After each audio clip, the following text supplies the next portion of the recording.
नमस्कार बच्चों, मैं गौरव शर्मा स्वागत करता हूं आप सभी का आपके अपने YouTube चैनल अध्ययन कोचिंग पॉइंट में। तो दोस्तों, हम ग्रुप डी और एनटीपीसी के लिए एक सेट बना के चल रहे हैं। प्रीवियस ईयर में क्वेश्चन जो आए हुए हैं उसके हम 4 टेस्ट ऑलरेडी करा चुके हैं। आज 5वें टेस्ट की बारी है, तो जिसने भी नहीं देखा है वो जाके देख सकते हैं। ओनली साइंस के क्वेश्चन लेते हैं यहाँ और 20 से 25 के बीच में क्वेश्चन रहते हैं, ठीक है। तो कभी 21, 22, 23 को इस तरह से संख्या रहती है, हालांकि आपकी 22 से 25 मान सकते हो आप, ठीक है। तो प्रीवियस ईयर के जितने भी क्वेश्चन हैं सभी हमने यहाँ पे लिए हैं। अगर आपने हमारे चैनल को सब्सक्राइब नहीं किया है तो जाके सब्सक्राइब कर लें प्लीज़, या ये शेयर कर दें। आप लोग शेयर नहीं करते हैं, बहुत मेहनत लगती है बनाने में, ठीक है। तो मैं गारंटीड कह रहा हूँ कि अगर आप ये क्वेश्चन देखोगे ना तो आप जरूर एनटीपीसी या ग्रुप डी में जो साइंस आएगा वहाँ से कोई भी क्वेश्चन नहीं छोड़ने वाले हो, ठीक है। चलिए पहला क्वेश्चन देख लेते हैं। तो पहला क्वेश्चन ये है कि 25 डिग्री सेल्सियस पर विभिन्न माध्यमों में ध्वनि की चाल के बारे में दिया हुआ है। ये आपको बताना है कि सही है या गलत है, ठीक है। तो ऑक्सीजन गैस में ध्वनि की चाल 316 मीटर पर सेकंड ये दिया हुआ है। देखो पीछे ये भी एक क्वेश्चन आया था, रिपीट हुआ है क्वेश्चन, वहाँ 316 मीटर पर मिनट दे रखा था, तब मैंने आपको ये गलत बताया था। अब ये बिल्कुल सही है, 316 मीटर पर सेकंड ही होता है ऑक्सीजन गैस में ध्वनि की चाल। जबकि अगर डिस्टिल वाटर की बात करें, आशुद्ध जल में, ठीक है, उसमें जो आपकी ध्वनि की चाल होती है, ठीक है, वो कितनी होती है 1498 मीटर पर सेकंड। ये भी बात सही है, अर्थात दोनों ही बात सही है। तो इसका सही आंसर हो जाएगा ऑप्शन नंबर डी। फर्स्ट और सेकंड दोनों सही है। सही इसलिए है क्योंकि यहाँ मीटर प्रति सेकंड दे रखा है और पिछले जो सेट मैंने आपको कराया है उसमें जो दे रखा था वो मीटर प्रति मिनट दे रखा था, इसलिए वो गलत था, ठीक है। चलिए आगे चलते हैं। नेक्स्ट क्वेश्चन आपका आ जाता है, निम्न में से कौन सा बताता है कि तत्वों के गुण उनके परमाणु संख्या के आवर्धक कार्य हैं। मतलब परमाणु संख्या के आवर्ती फलन होते हैं, एक तरीके से ये पूछा गया है। तो परमाणु संख्या मतलब आप समझ रहे होंगे परमाणु क्रमांक की बात हो रही है, क्योंकि संख्या मतलब क्रमांक होता है, और ठीक है, भार मतलब द्रव्यमान है, ठीक है। तो परमाणु क्रमांक का तो केवल एक नहीं दिया था, वो मोजले ने आधुनिक आवर्त नियम को दिया था। बाकी सबने जो है द्रव्यमान संख्या के आधार पर बताया था, ठीक है। तो आपको पता होना चाहिए। तो इसमें जो भी ऑप्शन आपको मिल रहा हो, आधुनिक आवर्त नियम, देखो इसमें लिखा हुआ है ऑप्शन नंबर 2 इसका सही आंसर होगा। बाकी सबने जो है इन तीनों ने क्या दिया था, उसके आधार पर दिया था, द्रव्यमान संख्या के आधार पर। बात समझ में आ रही है आप लोगों को, ठीक है। चलिए भाई आगे चलते हैं। निम्न में से कौन सी घटना द्वारा पौधों को केवल एक जनक द्वारा रोगमुक्त में उगाया जा सकता है। एक जनक द्वारा, ये इंपॉर्टेंट क्वेश्चन है, कई बार पूछा गया है। एक जनक, सिंगल, ठीक है, मतलब आप यूनिसेक्सुअल कह सकते हो, ठीक है। और रोग मुक्त घटना में उगाया जा सकता है कि यूनिसेक्सुअल हो, रोग मुक्त भी हो, ठीक है। तो इसके लिए एक ही टिश्यू कल्चर ही है। टिश्यू कल्चर बहुत इंपॉर्टेंट चीज़ है, ठीक है। टिश्यू कल्चर में ही आप जो है यूनिसेक्सुअल के द्वारा जो है इसे रोग मुक्त द्वारा जो है उगाए सकते हो, ठीक है। तो इसका ऑप्शन नंबर 2 इसका सही आंसर होगा, ऊतक संवर्धन, ठीक है। यौन प्रजनन के लिए 2 की जरूरत पड़ती है, पुनर्जनन के लिए भी, और बीजाणु का निर्माण के लिए भी आपको पता ही है, ठीक है। इन सब के लिए बाइसेक्सुअल की जरूरत पड़ती है, जबकि ये जो है यूनिसेक्सुअल है। चलिए आगे चलते हैं। वह वस्तु है जिनका गंध एसिडिक और बेसिक माध्यम में बदलता है। कौन सी ऐसी वस्तुएं हैं जिनका जो गंध है वो एसिड और बेसिक दोनों माध्यम में बदलता रहता है, ये आपको बताना है, ठीक है।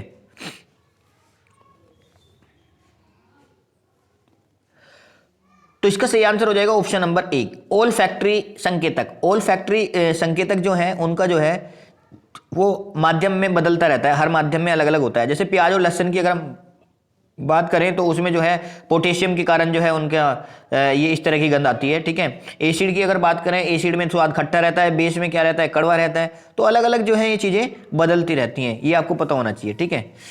तो ये भी पता होगा। चलिए आगे चलते हैं। शक्ति मतलब पावर की अंतर्राष्ट्रीय इकाई क्या है। पावर की कल मैंने आपको बताया था कि P बराबर जो होता है वो क्या होता है, W/T होता है। P बराबर क्या होता है, W/T होता है। और उसका मात्रक मैंने कल आपके पिछले स्लाइड में आपको बताया था, इसका मात्रक वाट होता है। क्या होता है, वाट होता है। तो इसका सही आंसर हो जाएगा ऑप्शन नंबर 1 इसका सही आंसर हो जाएगा, क्या हो जाएगा, वाट, ठीक है। ऑप्शन नंबर ए वाट लिखा हुआ है, ठीक है। तो वैसे तो इसे जूल प्रति सेकंड भी कह सकते हो, पर जूल प्रति सेकंड ऑप्शन में नहीं है, ठीक है। तो इसलिए इसका आंसर क्या होगा, वाट होगा, ठीक है। किलोवाट भी देखो ये ऑप्शन में दे रखा है, तो आपको घबराना नहीं है, क्वेश्चन गलत नहीं करना, वाट होता है, केवल वाट, ठीक है। चलिए आगे चलते हैं। 1 विलियन में पानी की 320 ग्राम मात्रा है और उसमें सामान्य नमक की मात्रा इतनी है, ठीक है। तो द्रव्यमान प्रतिशत के लिए मैं ये तीसरी चौथी बार ये क्वेश्चन, हर सेट में ये क्वेश्चन आ रहा है, ठीक है। हर सेट में इस क्वेश्चन को मैं इसलिए ला रहा हूँ क्योंकि ये जो है इंपॉर्टेंट क्वेश्चन है, पेपर में आता है। तो द्रव्यमान प्रतिशत का क्या फॉर्मूला है मैं आपको बता देता हूँ। इसमें होता है विलेय का भार बटे विलेय का भार, विलेय क्या होता है, जो कम मात्रा में होता है, जो मात्रा कम में होता है वो होता है विलेय। विलेय का भार बटे विलियन का भार होता है। किसका होता है, विलियन का भार, विलियन का भार। अब आपको यहाँ एक बात समझनी है, ऊपर तो विलेय है, नीचे विलियन। तो विलियन दो चीजों से मिलकर बना होता है, एक तो विलेय और विलायक।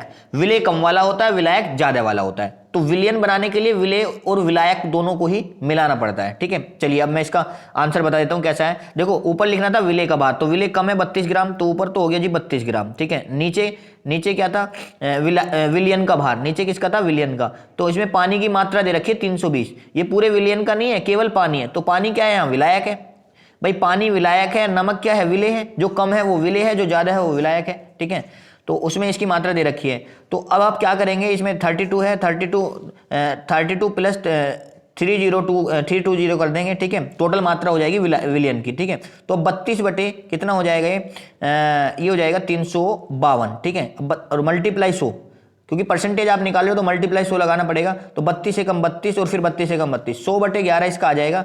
और 100 बटे 11 क्या होता है, 11×99, 9.09%। इसका सही आंसर होगा ऑप्शन नंबर 3। ठीक है, चलिए आगे चलते हैं।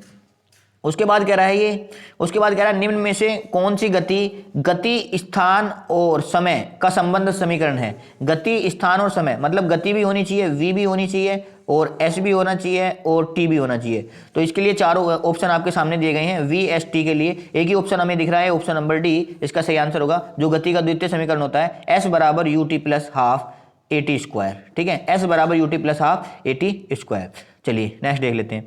उसके बाद आ जाते हैं दाब। दाब की अंतर्राष्ट्रीय इकाई क्या है, दाब की अंतर्राष्ट्रीय इकाई क्या है। दाब का फॉर्मूला मैंने आपको पिछले सेट में बताया था, P बराबर होता है F/A। P बराबर क्या होता है, F/A होता है। ठीक है, F/A मतलब F का मान क्या होता है, न्यूटन, और A का मान, A क्या होता है आपका एरिया। तो न्यूटन प्रति मीटर स्क्वायर आप इसे कह सकते हैं। क्या कह सकते हैं इसे, न्यूटन प्रति मीटर स्क्वायर कह सकते हैं। या इसका एक दूसरा मात्रक होता है जो अंतर्राष्ट्रीय इकाई है इसकी, पास्कल। ये कई बार पेपर में पूछा गया है, पास्कल। दाब का मात्रक क्या होता है, पास्कल। तो इसका ऑप्शन नंबर बी इसका सही आंसर हो जाएगा, या तो न्यूटन प्रति मीटर स्क्वायर या पास्कल। ठीक है, उसके बाद आ जाते हैं नेक्स्ट क्वेश्चन। जब प्रकाश एक सघन माध्यम से, कौन से माध्यम से, सघन। सघन कैसा माध्यम होता है, ठोस माध्यम से विरल माध्यम में जाते हैं। और विरल कैसा होता है आपका, ठोस के सापेक्ष वो जो है लिक्विड भी हो सकता है और गैस भी हो सकता है। ठीक है, अगर ठोस है, अगर हम सघन माध्यम को ठोस बना रहे हैं तो उसके लिए दोनों ही विरल होंगे, चाहे वो लिक्विड हो चाहे वो गैस हो। अगर हम लिक्विड को सघन माध्यम बना रहे हैं तो उसके लिए एक ही माध्यम बचता है, फिर कौन सा, गैस, जो विरल माध्यम होगा। ये आपको पता होना चाहिए। ठीक है, तो ये कह रहा है जब सघन से विरल में प्रवेश करता है तो इसकी गति पर क्या प्रभाव पड़ता है, इसकी गति पर क्या प्रभाव पड़ता है। देखो ठोस में जो है वो भिंचा हुआ रहता है, भिंचा कुचा रहता है। तो आप ये बताइए, जब आप किसी बंद कमरे से बाहर की तरफ आने की कोशिश करेंगे तो आपको खुली छूट मिलेगी। क्या मिलेगी आपको, खुली छूट मिलेगी। तो आप क्या करना चाहेंगे, आप जो है बहुत तेजी से गति करना चाहेंगे, बहुत तेजी से भाग, भाई आप जेल में बंद हो और आपको एकदम छोड़ दिया जाए तो आप भाग के जाएंगे, भाई वाह तो छूट मिल गई है। तो वही काम यहाँ है। तो इसका क्या होता है, इसकी गति बढ़ जाती है, इसकी गति बढ़ जाती है। अगर प्रकाश के वेग की सबसे बात करें, किसने नापा था, सबसे पहले ये आपको पता होना चाहिए, पेपर में पूछ लेता है। किसने नापा है, रोमर ने। किसने नापा था, ये रोमर ने नापा था। अलग अलग जगह प्रकाश जो है अलग अलग होता है। जैसे कि आपको मैं कुछ चीजें बता देता हूँ यहाँ पे। ठीक है, जैसे निर्वात और वायु, निर्वात और वायु में क्या होता है, मैं लिखना नहीं पा रहा हूँ, बोल रहा हूँ यहाँ पे, 3 × 10⁸ मीटर प्रति सेकंड होता है। जबकि कांच की अगर हम बात करें, कांच में होता है 2 × 10⁸ होता है। ठीक है, और जबकि अगर हम जल की बात करें तो जल में कितना होता है भाई, जल में होता है 2.25 × 10⁸ मीटर पर सेकंड। ये जरूर इंपॉर्टेंट है, याद कर लेना, पेपर में पूछा जाता है, बिल्कुल पूछा जाता है पेपर में। ठीक है, उसके बाद अगर मैं बात करूं तारपीन के तेल में, तो तारपीन के तेल में होता है 2.04 × 10⁸ मीटर पर सेकंड होता है। ठीक है, मीटर पर सेकंड होता है। उसके बाद में अगर हम बात करूं नायलॉन की, नायलॉन में होता है क्या, नायलॉन में जो होता है 1.96 × 10⁸ मीटर पर सेकंड। इतने सब मैंने आपको ये प्रकाश की चाल बताई है, कोई सा भी पेपर में आ सकता है, इसलिए सारे इंपॉर्टेंट हैं, आप देख सकते हैं। ठीक है, चलिए आगे चलते हैं।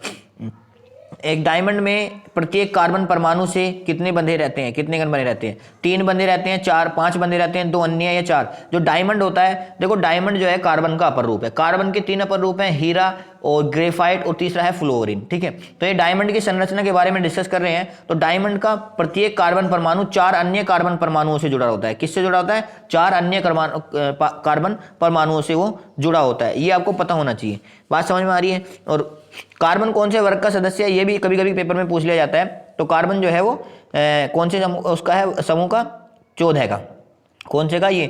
और इसको सार्वभौमिक माना जाता है क्योंकि कार्बन की उपस्थिति सबसे ज्यादा है ब्रह्मांड में, ठीक है। हर एक चीज कार्बन से बनी हुई है, कौन सी चीज ऐसी नहीं है जो कार्बन से नहीं है। तो कार्बन को सार्वभौमिक जो है ज्यादातर मान लिया जाता है, ठीक है। चलिए तो आगे चलते हैं।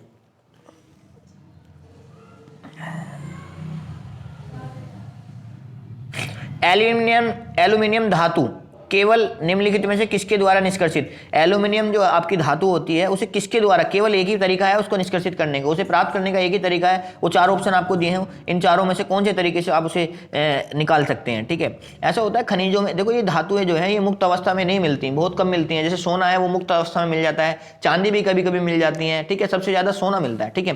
परंतु ये जो कुछ धातुएं ऐसी हैं जैसे एल्यूमिनियम हुआ, ठीक है, सोडियम हुआ या ऑक्सीजन हुआ, ये मुक्त अवस्था में नहीं मिल पाते हैं, ठीक है। तो इनको जो है इनका निष्कर्षण करके इनको निकालना होता है, ठीक है। ये अयस्कों के रूप में मिलती हैं तो वहां से इनको निकालना पड़ता है, तो बहुत सारी कॉस्ट आ जाती है इनके निष्कर्षण में। तो इसी तरह से एक तरीका है कि एल्यूमिनियम को कैसे निकाला जाता है, ठीक है। तो एल्यूमिनियम को निकाला जाता है, ऑप्शन नंबर 1 इसका सही आंसर होगा इलेक्ट्रोलीज। इलेक्ट्रोलीज को आप हिंदी में कह सकते हो विद्युत अपघटन द्वारा। किसके द्वारा, विद्युत अपघटन द्वारा। ये पिछली वीडियो में भी मैंने एक क्वेश्चन दिया था आपको कि विद्युत अपघटन द्वारा ही इसको निकाला जाता है। एल्यूमिनियम एक ऐसी धातु है जो उभयधर्मी ऑक्साइड बनाता है, मतलब आपके अम्लीय ऑक्साइड भी बनाता है और क्षारीय ऑक्साइड भी बनाता है, ठीक है। तो वैसे तो एल्यूमिनियम के अगर आप अयस्क की याद करोगे तो मेरे पास इसकी एक ट्रिक है, मैंने बनाई थी कि बड़े डायनासोर को फेल ऐसे करो, बड़े डायनासोर को फेल ऐसे करो। बड़े का मतलब होता है बॉक्साइड, बड़े का मतलब होता है बॉक्साइड, Al2O3 इंटू 2H2 इसका फॉर्मूला हो जाएगा। फिर डायनासोर का मतलब डायस्पोर, Al2O3 इंटू H2O। कोश है कोरंडम या एलुमिना कह सकते हो, Al2O3, ठीक है। अच्छा एक बात और मैं आपको बता दूं, बॉक्साइड जो होता है उसे जो है हाइड्रेट एलुमिना भी कहते हैं। क्या कहते हैं, हाइड्रेट एलुमिना। क्यों, Al2O3 इंटू 2H2 है। बॉक्साइड की बात क्यों कर रहा हूं मैं, क्योंकि बॉक्साइड जो है इसका सबसे प्रमुख अयस्क है। एल्यूमिनियम का सबसे प्रमुख अयस्क कौन सा है, वो बॉक्साइड ही है, ठीक है। चलिए इतनी जानकारी आपको बहुत है, आगे चलते हैं। उसके बाद आ जाता है एक इलेक्ट्रिक हीटर। एक इलेक्ट्रिक हीटर के टर्मिनलों के बीच विभवांतर 60 वोल्ट है। कितना है जी विभवांतर, 60 वोल्ट दे रखा है। जब स्रोत में 4 एम्पियर की धारा प्रवाहित करते हैं तो जब है ये, ठीक है। उसके बाद कह रहे हैं अगर विभवांतर को हम बढ़ा दें, ये क्वेश्चन हर बार आ रहा है, क्वेश्चन हर बार आ रहा है। V बराबर IR इसमें फॉर्मूले में लगना है, V बराबर IR इसमें फॉर्मूले में लगना है। तो V की वैल्यू कितनी है, 60 है, R की वैल्यू 4 है, ठीक है। और I की वैल्यू यहाँ से निकाल लेंगे तो I बराबर कितना हो जाएगा, 15। I बराबर 15 हो जाएगा। 15 से आप जो है अगर इसको भाग देंगे 15 से तो कितना आएगा भाई, 15 एकम 15 और कितना बचा 2, 15 एकम 15, ठीक है। और उसके बाद जो है कितना बचेगा 7, 15 पंजे 75 हो जाएगा। फिर 11.5 कितना आया, 11.5 एम्पियर। ऑप्शन नंबर 3 इसका सही आंसर होगा, ठीक है। यही है V बराबर IR लगना है बस। पिछले शायद मैंने क्वेश्चन ये भी पिछले में भी कराया है। चलिए आगे चलते हैं। निम्न में से कौन सी नोबेल गैस नहीं है। नोबेल गैस वे होती हैं जो अक्रिय गैस होती हैं, शून्य समूह में उनको रखा गया है नोबेल गैस को, ठीक है। तो शून्य समूह में उनको रखा गया है। नोबेल गैस एक अक्रिय गैस है जिनका कोई फर्क नहीं पड़ता, ठीक है। तो इसमें कौन सी गैस नोबेल नहीं है, जीनोन नोबेल गैस है, बिल्कुल सही बात है। आर्गन नोबेल गैस है, बिल्कुल सही बात है। ऑर्गेनेशन ये भी नोबेल गैस है, बिल्कुल सही। कौन सी नहीं है, क्लोरीन नहीं है। क्लोरीन तो एक हैलोजन है, और हैलोजन कैसे होते हैं, रंगीन होते हैं। सभी हैलोजन कैसे होते हैं, रंगहीन नहीं रंगीन होते हैं, रंगीन। एक रंगहीन होता है, एक रंगीन होता है। तो आपको याद रखना है हैलोजन सभी कैसे होते हैं, रंगीन होते हैं। पेपर में पूछा जा चुका है कैसे होते हैं, रंगीन। चलिए आगे चलते हैं। अमीबा, पैरामीशियम और बैक्टीरिया। अमीबा, पैरामीशियम और बैक्टीरिया द्वारा क्या बनता है, किसके द्वारा ये बनते हैं, ये क्वेश्चन इंपॉर्टेंट है, कई बार पूछा गया है। अमीबा, बैक्टीरिया और पैरामीशियम जो है किसके द्वारा बनते हैं, बिल्कुल सही। बताइए इसका सही आंसर क्या होगा। तो देखो इन्हें बनने के 3 तरीके हैं। इन्हें बनने के कौन कौन से तरीके हैं, 3 तरीके हैं। एक तो बाइनरी, ठीक है, एक तो बाइनरी विखंडन हो जाता है, दूसरा हो जाता है बहुविखंडन मतलब मल्टी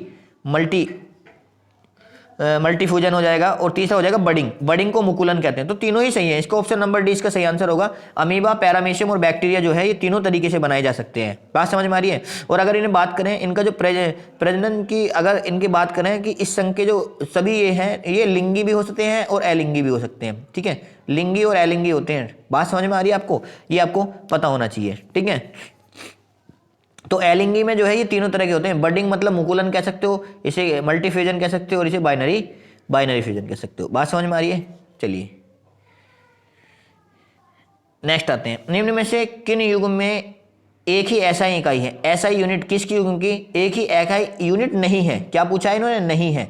क्या पूछा है, यूनिट की ए की एसआई यूनिट नहीं है, बिल्कुल। विस्थापन और दूरी सब मीटर में नापे जाते हैं, सही है बिल्कुल, ठीक है। कार्य ऊर्जा ये भी सही है, गति और वेग ये भी सही है, ठीक है। तो इसका सही आंसर हो जाएगा ऑप्शन नंबर 1। बल और दबाव की जो है ऑप्शन नंबर डी इसका सही आंसर हो जाएगा। बल और दबाव की जो है नहीं होती, क्योंकि बल की होती है न्यूटन और दबाव की होती है न्यूटन प्रति मीटर स्क्वायर, ठीक है। तो ये दोनों अलग हैं, ये ऑप्शन इसका सही आंसर होगा। नेक्स्ट क्वेश्चन आपका आ जाता है, 4 मीटर प्रति सेकंड के एक समान वेग से चलने वाली एक वस्तु 120 जूल गतिज ऊर्जा उत्पन्न करती है। बिल्कुल हर बार पेपर में ये आ रहा है क्वेश्चन। तो k बराबर 1/2 mv² आप इसमें लगा देंगे, k बराबर 1/2 mv² इस क्वेश्चन में लगाएंगे आप। तो k की वैल्यू कितनी है, 120 है, 120 दूनी 240 हो गया, ये कितना हो गया भाई 240, 2 की इधर मल्टीप्लाई हो जाएगी। और वेग कितना है भाई यहाँ पे 16, कितने का वेग है 16 का, क्योंकि 4 का स्क्वायर 16 हो जाएगा। तो m की वैल्यू पूछ रहा है, m की वैल्यू पूछ रहा है, 16 से इसे काटेंगे, 16 एकम 16, ठीक है। कितना बचेगा 8 बचेगा, 16 पंजे 80, तो 15 किलोग्राम इसका सही आंसर होगा। ऑप्शन नंबर 3 इसका सही आंसर होगा, क्योंकि द्रव्यमान को किलोग्राम में नापा जाता है, इसलिए देखो 15 तो सब में आ रहा है। ये तो हमें पहले ही देख लेना चाहिए था, क्वेश्चन करने की जरूरत नहीं थी, पर फिर भी आपको मैं बता दूं उसकी यूनिट क्या होती है, द्रव्यमान की किलोग्राम होती है। 15 किलोग्राम इसका सही आंसर होगा। यूनिट सबसे ज्यादा इंपॉर्टेंट है, यूनिट ही आपको याद होनी चाहिए। बात समझ में आ रही है? चलिए आगे चलते हैं। एक तत्व के नाभिक में 10 प्रोटॉन है। एक तत्व के नाभिक में कितने प्रोटॉन है, 10 प्रोटॉन है। और न्यूट्रॉन कितने हैं, 17 न्यूट्रॉन है। तो नाभिक में 10 तो प्रोटॉन है और न्यूट्रॉन कितने हैं, 17 हैं, ठीक है। उसमें उपस्थित द्रव्यमान संख्या, देखो द्रव्यमान संख्या का फॉर्मूला क्या होता है, ए बराबर पी प्लस एन होता है। क्या होता है, ए बराबर पी प्लस एन होता है। प्रोटोनों की संख्या प्लस न्यूट्रॉनों की संख्या, प्रोटोनों की प्लस संख्या एवं न्यूट्रॉनों की संख्या, ये आपको पता होना चाहिए। तो प्रोटॉन कितने 10 और न्यूट्रॉन कितने 17 है, तो टोटल मिला कितने हो जाएंगे 27। कितने हो जाएंगे 27, इसका क्या हो जाएगा द्रव्यमान संख्या। बात समझ में आ रही है? 27 का क्या हो जाएगा द्रव्यमान संख्या। बहुत बढ़िया, चलिए आगे चलते हैं। उसके बाद कह रहा है एल्यूमिनियम, एल्यूमिनियम का परमाणु क्रमांक द्रव्यमान अगर 27 है और 81 ग्राम एल्यूमिनियम में उपस्थित मोलों की संख्या पूछ रहा है। बिल्कुल मोलों की संख्या पूछ रहा है। बहुत ही बढ़िया क्वेश्चन है, ये आपके सामने आया है, ठीक है। नया क्वेश्चन है, कोई ज्यादा हार्ड नहीं है, आपको पता होना चाहिए, ठीक है। तो इसमें मोलों की संख्या का फॉर्मूला क्या होता है, ग्राम में भार बटे अनुभार। क्या होता है, ग्राम में भार बटे अनुभार। भाई आप मोलों की संख्या अगर आप निकाल रहे हो, इसका एक फॉर्मूला होता है मोलों की संख्या का, कि ग्राम में भार बटे अनुभार। क्या होता है, ग्राम में भार बटे अनुभार। तो ग्राम में भार कितना है जी इसका 81 ग्राम है, ठीक है। और अनुभार कितना दे रखा है जी, द्रव्यमान संख्या इसकी 27 दे रखी है। तो 27 थी, कितना हो गया 81, तो कितने मोल आ गए भाई 3 मोल आ गई। तो 3 ऑप्शन में कौन सा ऑप्शन नंबर 3 इसका सही आंसर होगा। बात समझ में आ रही है? चलिए आगे चलते हैं। निम्न में से कौन सा कथन सही या गलत नहीं है, ये देखना है आपको। एक अम्ल जो पूरी तरह से आयनों में आयनित हो जाता है वह H आयनों की बड़ी मात्रा में उत्पादन करता है। बिल्कुल सही बात है, ये दिख भी रहा है आपको, HH2SO4 HNO3, बिल्कुल सही बात है ये, ठीक है, करता है, ठीक है। उसके बाद अगर हम बात करें, एक अम्ल जो आंशिक रूप से जल में आयनित हो जाता है वह H+ आयनों की मात्रा का उत्पादन, ये क्या कह रहा है, ये H आयनों की मात्रा का उत्पादन करता है। अब देखो क्या तो ये वाली बात सही है या ये वाली बात सही है, अब आप बताएंगे कौन सी बात सही है। दोनों में एक ही बात लिख रखा है कि दोनों H आयनों का करते हैं। तो एक तो पूरी तरह हो रहा है, बड़ी मात्रा में उत्पादन कर रहा है, एक कम मात्रा में। तो इसका जो सही आंसर होगा वो दोनों ही इसका सही आंसर होगा। बिल्कुल सही जवाब है ऑप्शन नंबर ए, इसका बिल्कुल सही जवाब होगा। दोनों ही सही है, पूरी तरह आयनों में आयनित हो जाता है तो H आयनों की बड़ी मात्रा का उत्पादन हो जाता है, और अगर जो है आंशिक रूप से आयत वो होता है तो जो H आयनों की जो है कम मात्रा का उत्पादन होता है। यहाँ पे कम मात्रा लिखा हुआ है और यहाँ बड़ी मात्रा लिखा हुआ है, ठीक है। पूरी तरह होगा तो हाइड्रोजन आयन ज्यादा बनाएगा, तो आपके जो है प्रबल आपके अम्ल बनाएंगे। प्रबल अम्ल जो होते हैं जो मजबूत होते हैं, ठीक है। और उसके बाद अगर कम हो रहा है तो दुर्बल अम्ल बनेंगे आपके। कौन से अम्ल बनेंगे, दुर्बल अम्ल, ठीक है। चलिए नेक्स्ट क्वेश्चन आपका आ जाता है, गति करती हुई एक कार विपरीत दिशा में आती हवा का सामना करती है। एक गति कर रही है और विपरीत दिशा में से एक जो है वो क्या आ रहा है, उसके सामने हवा आ रही है, उसका सामना करती है। तो कार पर हवा का द्वारा किया गया कार्य कितना होगा, उस कार पर हवा ने कितना कार्य किया, ये आपको बताना है, ठीक है। तो अब एक बात बताइए, अगर गति की दिशा में ही हवा चल रही है तो पॉजिटिव कार्य होगा, उसको और धकेल देगी, और गति के विपरीत जा रही है तो भैया ऋणात्मक कार्य होगा। कैसा कार्य होगा, ऋणात्मक होगा। यही पूछा है इसने, कैसा कार्य होगा, ऋणात्मक कार्य होगा। बात समझ में आ रही है? तो यही आपको पता होना चाहिए कि कैसा कार्य होगा, ऋणात्मक कार्य होगा। अगर बल के विपरीत कार्य होता है तो ऋणात्मक होता है, ये तो सिंपल सी बात है। अगर बल के समांतर हो तो धनात्मक होता है, समांतर हो या उस बल पे काम कर रहा हो, ठीक है। चलिए आगे चलते हैं। हैलोजन क्या होता है? हैलोजन मैंने आपको बताया समूह 17 के जो है तत्व हैं, ठीक है, जो है इसमें क्या होता है, समूह 17 के तत्व हैं। और ये हैलोजन, ये पूछें कि कितने हैलोजन होते हैं, उनमें होता क्या क्या है, ठीक है, ये आपको पता होना चाहिए, बहुत ही इंपॉर्टेंट है, बहुत बढ़िया पेचीदा क्वेश्चन है, ठीक है।